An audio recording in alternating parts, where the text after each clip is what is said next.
بسم الله والصلاة والسلام على رسول الله صلى الله عليه وسلم.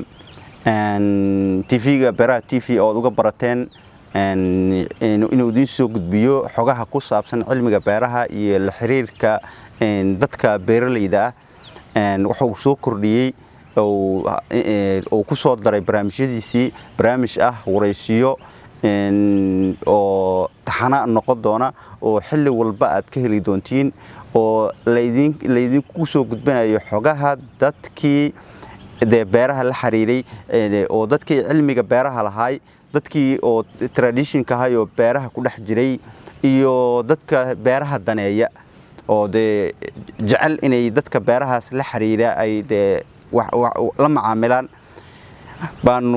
waxaanu sameyn doonaa inaan idin la xiriirino oo aan wax badan oo xog ah idin kaga soo gudbino. marka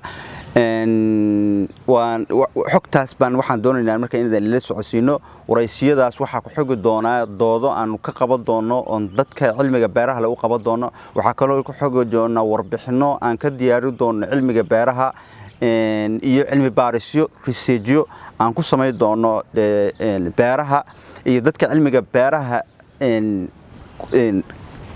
cilmiga beeraha baara oo daba gala oo sida ay seedku u shaqeeyo sida oo marka seedka loo hormariyo sida loo hormariyo dhirta sida loogu sameeyo graftingka ama geedaha la isu dhex geliyo.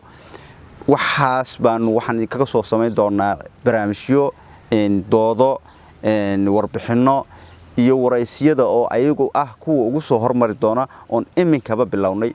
marka waxaan daawadayaasheena aan ku wargelinaynaa in barnaamijyadaas ay si wanaagsan ula socdaan oo ay ka faa'iideystaan cilmigaas faa'iidada leh oo on hadda ka horna laga faa'iideeyo ummadda looga faa'iideeyo inay ka faa'iideystaan oo anagu doonayno inuu uga faa'iideeyno oo shaqadaas anagu qabanno.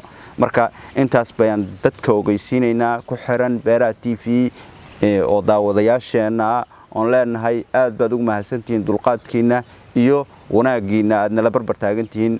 wassalaamu calaykum waraxmatullaahi wabarakaatuh.